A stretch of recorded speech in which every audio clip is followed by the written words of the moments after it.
Bonjour et bienvenue dans mon coin hockey. Aujourd'hui, on va faire place à la saison, comme on dit dans le titre ici. Je me suis amusé à écouter la vidéo de RDS. On démontrait tous les panels des travailleurs. Voyons, qu'est-ce que je raconte là? Toutes les personnes qui vont travailler dans les différents shows de RDS, que ce soit Hockey 360, l'antichambre, etc. Et par la suite, on mentionnait quelles seront les forces et les faiblesses du Canadien de Montréal. Et on se prépare également pour le match d'ouverture. Ça va être un match canadien Maple Leafs, comme ça l'a été dans les années précédentes. Ça va être très intéressant de voir à quoi aura l'air l'organisation du Canadien de Montréal. Le Canadien qui, très récemment, ont cédé Jacob Delarose. Il va évoluer avec les Bulldogs de Hamilton. Fait que là, on a une équipe complète. Vous pouvez voir l'alignement pour les Canadiens et pour les Maple Leafs de Toronto. Puis un fait assez surprenant, les Maple Leafs débuteront la saison sans de comment je dirais ça, les gars durs. Colton Hoare, puis c'était quoi l'autre, Fraser McLaren. Donc les durs à cuire des Maple Leafs seront pas là. Puis pour le Canadien de Montréal, on n'a pas de durs à cuire également. On a des gars solides. Ici, on peut voir Pross. Il y a Weiss qui a un bon gabarit, pardon. Ici, on a Clarkson, que j'aime bien son physique. Mais au-delà de ça, il y a Faneuf aussi qui a un bon gabarit. Mais il n'y a pas de dur à cuire. Alors, ça va être très intéressant de voir de quoi aura l'air le match. En passant, les Maple Leafs ont annoncé que ça va être Jonathan Barnier, le gardien but partant. Bien sûr, pour le Canadien, ça va être Carey Price. Mais je veux regarder les effectifs pour les deux équipes. Première ligne pour le Canadien de Montréal, Patch avec Dernay et Parenteau, ça va faire un bon trio. Numéro 2, j'aime bien voir Galchenyuk et Gallagher aux côtés de Plekanec. Plekanec, ça fait un bout qu'il n'y a pas eu de bons alliés à ses côtés. Puis là, il y a deux bons jeunes joueurs. Un qui a du talent, un autre qui est tenace malgré sa petite stature. Troisième ligne, Bourque, Heller et Sekak. Yeri Sekak, j'ai hâte de le voir. Ça fait longtemps que j'en entends parler.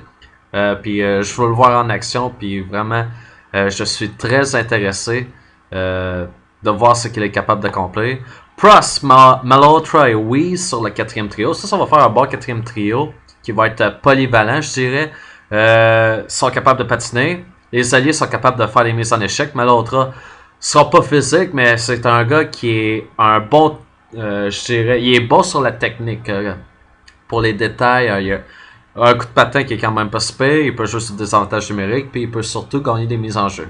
En surplus, on a Mohan et Bournival, donc peut-être que ces deux-là feront pas partie du match.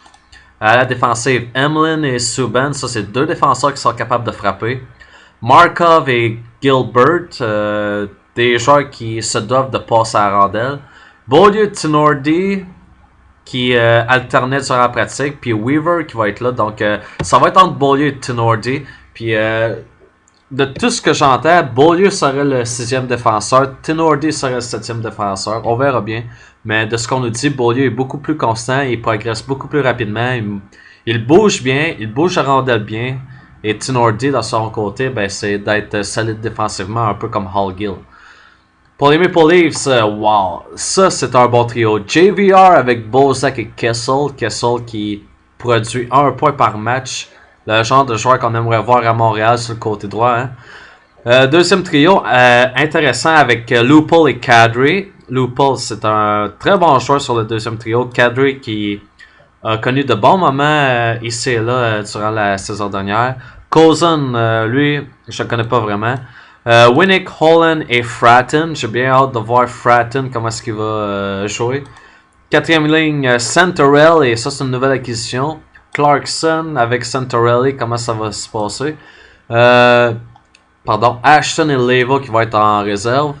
Les défenseurs, Stéphane Robida, lui c'en est un autre que j'ai hâte de voir comment est-ce qu'il va changer la dynamique de la défensive des Maple Leafs. Je m'attends à ce qu'il fasse un très bon travail, surtout aux côtés de Faneuf.